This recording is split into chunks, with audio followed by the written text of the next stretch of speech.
আপনি হয়তো জানেন না বাজারে দামি ওষুধ বা ভ্যাকসিন ছাড়াও আপনার শখের মুরগিগুলোকে সারা বছর সুস্থ রাখতে পারবেন, তাও আবার সম্পূর্ণ প্রাকৃতিক উপায়ে। সবথেকে ভালো বিষয় হলো এই চিকিৎসার উপকরণগুলো আপনার ঘরেই, আপনার উঠানে, আপনার বাড়ির আশেপাশেই পাওয়া যায়। কোথাও দূরে যেতে হবে না, অতিরিক্ত খরচ করতে হবে না। আমি রায়হান আছি আপনাদের সাথে, আন্তরিক শুভেচ্ছা জানাই আপনাদের সবাইকে। চলুন শুরু করা যাক আজকের গুরুত্বপূর্ণ ভিডিও। ওষুধ এবং ভ্যাকসিন ছাড়া মুরগি সারা বছর সুস্থ রাখার প্রাকৃতিক উপায়। আমরা প্রান্তিক খামারিরা সবথেকে বেশি ক্ষতিগ্রস্ত হই কখন জানেন? মুরগি অসুস্থ হওয়াটা তো স্বাভাবিক, কিন্তু আমরা ভাবি দামি ওষুধ ছাড়া মুরগি সুস্থ হবে না। ফলে কি হয়?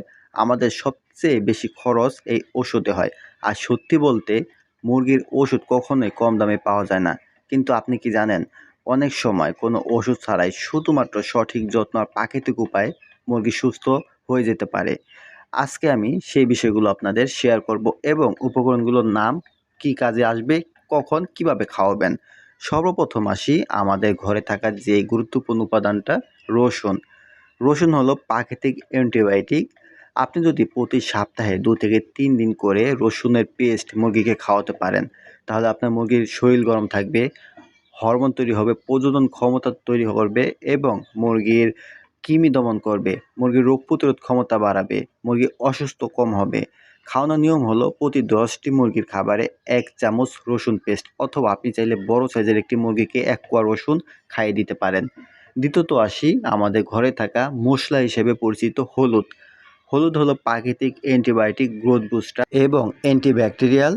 মুরগির ব্যথানাশক হিসেবে শরীরে কাজ করে। হলুদ খাওয়ালে মুরগির শরীরে জ্বর, জীবাণু এ ধরনের সমস্যাগুলো হবে না। মুরগি ঠান্ডা, সর্দি, কাশি, জ্বর এই সমস্যাগুলো আক্রান্ত হবে না। হলুদ মুরগির যে কোনো ক্ষত স্থানে লাগিয়ে দিবেন। মুরগির বাচ্চার গুটি বসন্ত হয়, সেখানে হলুদের প্রলেপ লাগিয়ে দিবেন। আপনার মুরগির বাচ্চাটা 2 থেকে 3 দিনের মধ্যে সুস্থ হয়ে যাবে। হলুদ খাওয়ানোর নিয়ম হলো প্রতি 10টি মুরগির খাবারে 1 চামচ হলুদের গুঁড়া মিশিয়ে খাবার দিবেন, অথবা 1 লিটার পানিতে 1 চামচ হলুদের গুঁড়া মিশিয়ে মুরগিকে পরিবেশন করবেন। তৃতীয়ত আসি নিম পাতা। দেখেন, নিম পাতা এরকম একটা উপাদান, নিম পাতা যদি আপনার খামারে ঝুলিয়েও রাখেন, তারপরেও নিম পাতার যেই নির্যাসটা বাতাসের সাথে মিশে খামার জীবাণুমুক্ত করবে। নিম পাতার রস আপনার খামারের আশেপাশে স্প্রে করলে মুরগিগুলো ভাইরাস আক্রান্ত হবে না, ভাইরাস মুরগিকে অ্যাটাক করবে না। নিম পাতা নিয়মিত মুরগিকে খাওয়ালে কৃমি দমনে থাকবে, রোগ জীবাণু কম হবে, রোগ প্রতিরোধ ক্ষমতা বাড়বে। আর মুরগিকে যদি আপনি নিম পাতা খাওয়াতে চান, সেক্ষেত্রে আপনি খাবার অথবা পানির সাথে মিশিয়ে খাওয়াতে পারেন। আপনি চাইলে নিম পাতা আপনার খামারে ঝুলিয়ে রাখতে পারেন। আপনি চাইলে নিম পাতা খাবারের সাথে কুচি করে দিতে পারেন। আপনি চাইলে নিম পাতা পেস্ট করে বা রস করে খামারে এবং মুরগির আশেপাশে, মুরগির শরীরে এবং খামারের যেই আপনার লিটারগুলো আছে সেইখানে স্প্রে করে দিতে পারেন। জীবাণুনাশক হিসেবে কাজ করবে, ওষুধ হিসেবে কাজ করবে, আরও অনেক উপকারিতা আছে নিম পাতার। মুরগি সুস্থ রাখতে যেমন ওষুধ প্রয়োজন, ভ্যাকসিন প্রয়োজন বা প্রাকৃতিক চিকিৎসা প্রয়োজন, কিন্তু তার থেকেও বেশি মহামূল্যবান হলো পরিষ্কার এবং পরিচ্ছন্নতা। আপনার খামারটি যত পরিষ্কার পরিচ্ছন্ন, আপনার খামারে মুরগিগুলো ততটাই রোগমুক্ত।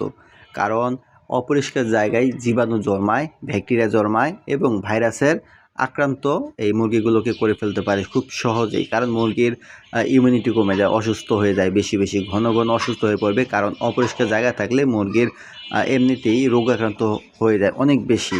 দেখেন, প্রাকৃতিক চিকিৎসার অনেক উপাদান আছে, অনেক কারণ আছে এবং এটার রেজাল্ট কিন্তু অনেক ভালো। আপনি যদি চান পরবর্তী ভিডিও এই প্রাকৃতিক চিকিৎসা নিয়ে হবে। আমাদের মুরগিগুলোর কমন সমস্যা হলো পায়খানা, খাবার খেতে চায় না, ঝিমিয়ে থাকা বা বিভিন্ন ধরনের ভাইরাস আক্রান্ত রোগগুলো, এগুলো নিয়েও কিন্তু অনেক প্রাকৃতিক চিকিৎসা আছে। আমরা কিন্তু অনেকেই এই প্রাকৃতিক চিকিৎসায় দিয়ে আমরা মুরগি পালন করি। বিশেষ করে আমি এবং গ্রামের অনেক মা বোনেরা আছে যারা প্রাকৃতিক চিকিৎসার উপরেই মুরগি পালন করে। আপনি যদি চান অবশ্যই কমেন্ট করবেন যে নেক্সট ভিডিও আমি প্রাকৃতিক চিকিৎসার উপরেই করব।